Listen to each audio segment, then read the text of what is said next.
A lot of it was my travel plans because I'm going to be traveling in October. Unfortunately, I've got so much to do. I've got to be in Kenya the 2nd of October because we're going to be flying into western Kenya on the Ethiopian border. I want to get some samples of Boswellia neglecta that I can bring back to do some studies. And then I meet with Dr. Osman and Sadka to fly into Somalia. I'll be in Somalia 5 days. Depending on if they let me out, it could be extended. That's not good. And then from there I go into India to study the frankincense areata. They're the only two places I haven't been, is the frankincense in India and the Somalia.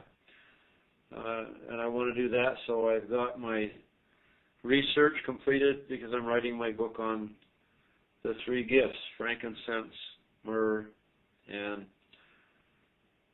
balm of Gilead. So, and then I'm going to spend some time with the sandalwood distiller. I want to see what they're really doing after doing the distillation of sandalwood up at St. Mary's and having quite a learning curve. But we're quite excited because we are now with the new injection system I built in the distillery on Thursday and Friday, and then we tweaked it a little bit Saturday morning.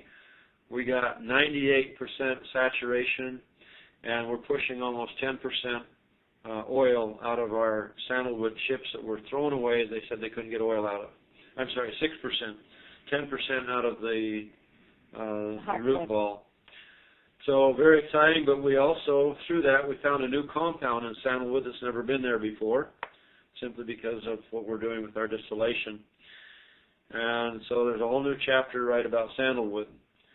I don't know if Mary told you about her feeling and love of our new sandalwood, but oh my goodness, everybody says she looks 10 years younger already after this. Oh, come on.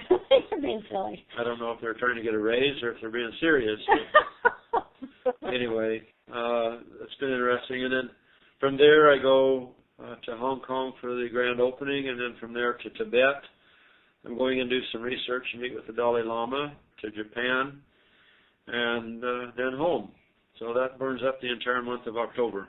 If you can share, what are you doing with the Dalai Lama, if that's okay? Well, I've sent some letters requesting him as a guest speaker at the World Peace Conference for the Caravan, and I'm having trouble getting through his people, so Dr. Ito has said that she would make the personal introductions because he's a friend, she's a friend of his, or a friend of him, or whatever. And we tried working through his people, and they've just created an iron curtain.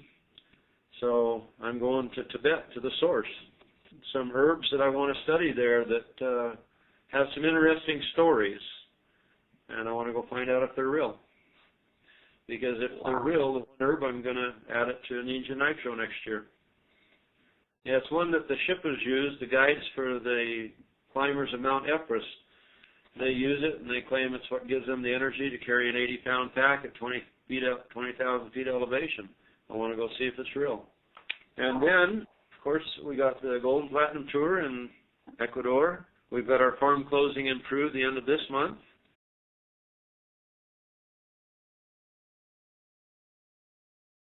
What is the vision for Young Living to secure enough oils for, as we keep growing, to secure the products so that we have enough for people, or what are the thoughts on that?